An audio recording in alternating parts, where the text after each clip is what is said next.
Hello everyone. आज के session में भारत के राष्ट्रीय चिन्ह और प्रतीक के बारे में जानेंगे। मैंने इसके बारे में पहले एक वीडियो के माध्यम से बताने का प्रयास किया था, लेकिन आज उससे रिलेटेड पूछा हुआ क्वेश्चन और इम्पोर्टेंट क्वेश्चन के बारे में डिस्कस करेंगे, तो सेशन में बने रहें। अगर भारत के राष्ट्रीय चिन्ह और प्रतीक की बात कीजिएगा तो first of all our national flag है, जो कि आप देख रहे होंगे सीन में यहाँ पे। तो इसमें 3 कलर है। तो अभी देखेंगे कि इसका जो भारत के राष्ट्रीय ध्वज की लंबाई और चौड़ाई है वो 3:2 है। इसको सबसे पहले राष्ट्रीय ध्वज को 22 जुलाई 1947 में अपनाया गया था। क्वेश्चन को दिखाते हुए मैं डिस्कस करूँगा, तो सेशन में बने रहें। देखेंगे क्वेश्चन नंबर यहाँ पे आपको दिखाना थोड़ा सा। क्वेश्चन नंबर फर्स्ट है, भारत के राष्ट्रीय ध्वज की लंबाई कितना है? तो 3:2 है। तो इसका आंसर कितना होगा? बी हो जाएगा। ठीक है। इसके बाद देखेंगे भारत के राष्ट्रीय ध्वज की चौड़ाई और लंबाई का अनुपात कितना है? तो बस उसका रिवर्स है, तो 2:3 हो जाएगा। इसके बाद देखेंगे भारत के राष्ट्रीय ध्वज के मध्य में बने धम्म चक्र का रंग कैसा है? तो गहरा नीला है, गहरा नीला है। आंसर बी होगा। इसके बाद देखेंगे भारत के राष्ट्रीय ध्वज के चक्र की कुल तीलियों की संख्या 24 है। तो ऑप्शन इसका डी सही होगा। देखिए, भारत में राष्ट्रीय ध्वज की डिज़ाइन निम्नलिखित में से किसने तैयार किया था?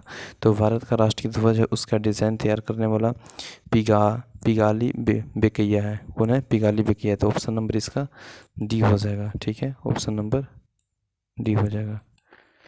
इसके बाद देखेंगे क्वेश्चन नंबर 5, भारत के राष्ट्रीय गान।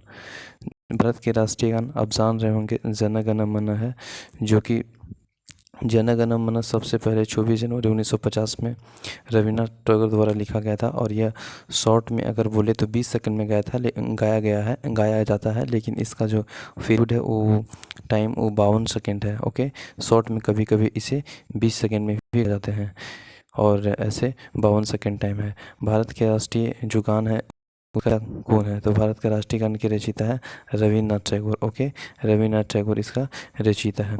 राष्ट्रीय गान जन गण मन सर्वप्रथम कब और कहाँ गाया गया है?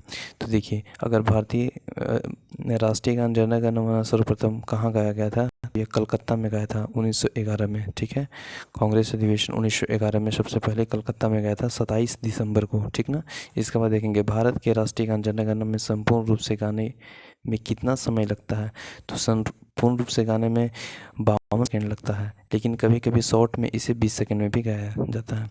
तो ऑप्शन बी हो जाएगा। भारत के राष्ट्रीय गीत क्या चीज़ है? तो भारत के राष्ट्रीय गीत हो जाएगा वंदे मातरम। ठीक है, भारत के राष्ट्रीय गीत क्या हो जाएगा?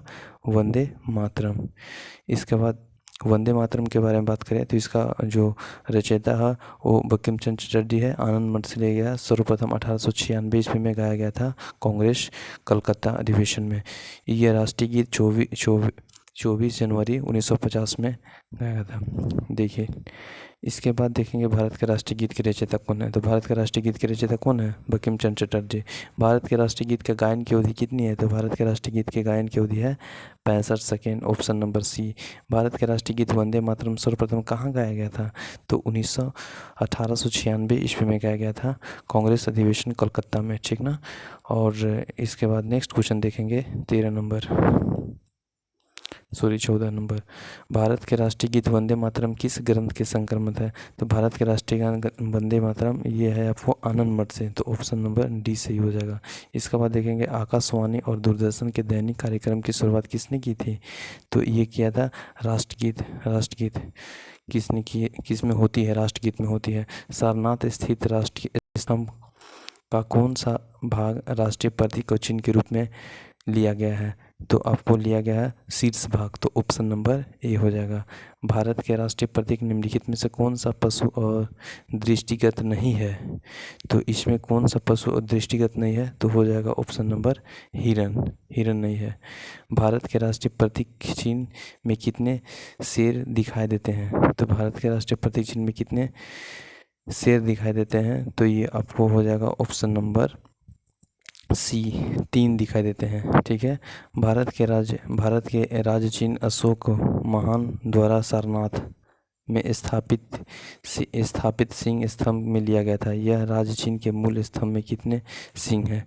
तो 19 का ऑप्शन नंबर सी होगा, 4 सिंह हैं। भारत के राष्ट्रीय संबंध के रूप में किस संबंध को मान्यता प्रदान की गई है? तो इसमें प्रदान की गई है शक संबंध की, जो कि ऑप्शन नंबर बी सही होगा। फिर देखेंगे कि इसमें शक संबंध पर आधारित राष्ट्रीय पंचायत प्रथम मास होता है, तो प्रथम मास कौन सा होता है? तो चैत होता है, तो ऑप्शन नंबर ए हो जाएगा। शक संबंध पर आधारित राष्ट्रीय पंचायत अंतिम माह कौन होता है? तो अंतिम माह आपको हो जाता है फागुन, तो फागुन ऑप्शन नंबर डी हो जाएगा सही। फिर देखेंगे भारत का राष्ट्रीय पशु है, तो भारत का राष्ट्रीय पशु कौन है? तो अब देखेंगे बाघ है, तो बाघ कितना नंबर में? सी, तो ऑप्शन नंबर भारत से पूर्व माने बाघ से पूर्व जो भारत का राष्ट्रीय पशु था वो क्या चीज था?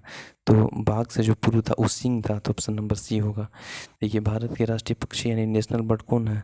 तो भारत का नेशनल बर्ड मयूर है, तो ये ऑप्शन नंबर ए हो जाएगा। भारत के राष्ट्रीय आदर्श वाक्य क्या चीज है? तो भारत के राष्ट्रीय आदर्श वाक्य सत्यमेव जयते है। कौन है? सत्यमेव जयते। और सत्यमेव जयते देवनागरी लिपि में है, ठीक है। और इसे मुंडक उपनिषद से लिया गया है, 26 जनवरी 1950। याद रखेंगे। निम्नलिखित में से किस पशु को भारत के राष्ट्रीय प्रतीक में स्थापित नहीं है? तो देखिए सांड, ऊँट और घोड़ा और सिंह, तो ऑप्शन नंबर ऊँट हो जाएगा। ऊँट नहीं है। तो thank you for watching this session. जय हिंद।